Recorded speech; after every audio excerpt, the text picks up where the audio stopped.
आणि त्यानंतर आलेल्या सर्व मान्यवरांच्या उपस्थितीमध्ये वंशलेचा अनावरण सोहळा संपन्न होईल. आलेल्या सर्वच मान्यवरांचं मनपूर्वक हर हर गंगे.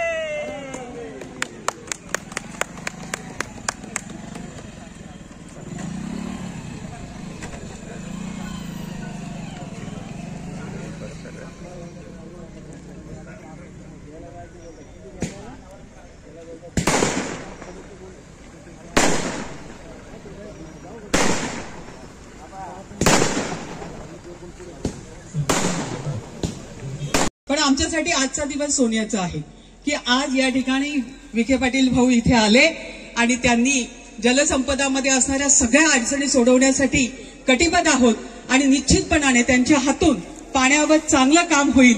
कारण ते आपल्या इथे 5 धरणं आहेत आणि याच 5 धरणातलं पाणी खाली जात आहे 5 जिल्ह्यांमध्ये. त्याची काळजी त्यांना जास्त आहे. निश्चितपणाने मनापासून ते मागेल ते देतील. आपण आता मागे लागायला पाहिजे. मग आळ्याचा प्रश्न असेल, राजुरीचा प्रश्न असेल की धरणं स्थापण्यापासून पिंपळगाव जोगा उभं राहिलं पण चाऱ्यांचे पैसे लोकांना मिळाले नाही. परंतु मधल्या काळामध्ये देवेंद्रजींनी खूप चांगला प्रयत्न केला. या ठिकाणी बापू शिवतर यांनी पण प्रयत्न केला, मिटिंगा घेतल्या आणि बऱ्यापैकी तो प्रश्न शेवटच्या टप्प्यात आहे. आता त्यांना पैसे मिळणार आहेत. हा आनंद मोठा आहे कारण आळ्या फाट्यालाच 12 ते 13 कोटी. त्याच्यानंतर राजुरीचा प्रश्न सुटणार आहे. पुढच्या 5 जिल्ह्यांना पैसे मिळाले पण आपल्या तालुक्याला न्याय मिळत नव्हता. तो न्याय आज विखे पाटलांच्या रूपाने भारतीय जनता पार्टीच्या आणि असणाऱ्या युती सरकारच्या निमित्ताने या ठिकाणी मिळणार आहे. हा आनंद आपल्या सर्वांसाठी मोठा आहे.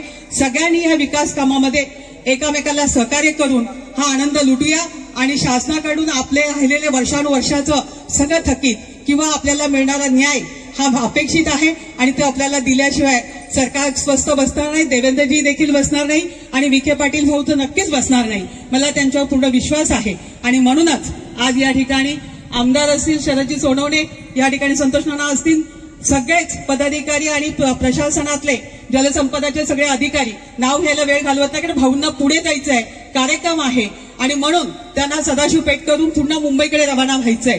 त्यांची फ्लाईट आहे. मी जादाचा वेळ घेणार नाही पण कोळवाडीकर 1 नंबर आपण काढलात कारण आपला असणारा वर्षानुवर्षाचा प्रश्न संतवाडी कोळवाडी या पट्ट्यामध्ये त्या सगळ्या प्रश्नांना मग वडगाव आनंद असेल सगळीकडचा तुमच्याकडचा देखील त्या सगळ्या प्रश्नांना आपण वाचा फोडून चांगल्या पद्धतीने काम करून घेऊया एवढं सांगते. भाऊचं स्वागत करते जुन्नर तालुका भारतीय जनता पार्टीच्या वतीने आणि या ठिकाणी निश्चितपणाने पुढचा कारण मी सांगितलं होतं की मला मनोगत व्यक्त करायचं आहे कारण देवेंद्रजींकडे मागितल्यानंतर त्या काळात 19 मध्ये त्यांनी आपल्याला एवढा मोठा निधी दिला म्हणून राज्य सरकारचा देखील आम्ही लाख आभार मानतो आणि आमच्या शब्दांना कारण देशाचे पंतप्रधान मोदीजी यांची असणारी योजना जलजीवन मिशनची ती सुद्धा चांगल्या प्रकारे उभी राहावी आणि घरोघरी आमच्या महिलांना पाणी मिळावं यासाठी देखील जो अट्टाहास आहे तो पूर्ण व्हावा आणि तो होत असताना सगळ्यांनी सहकार्य करावं ही अपेक्षा व्यक्त करते आणि माझ्या शब्दांना विराम देते. जय हिंद, जय महाराष्ट्र, जय श्रीराम.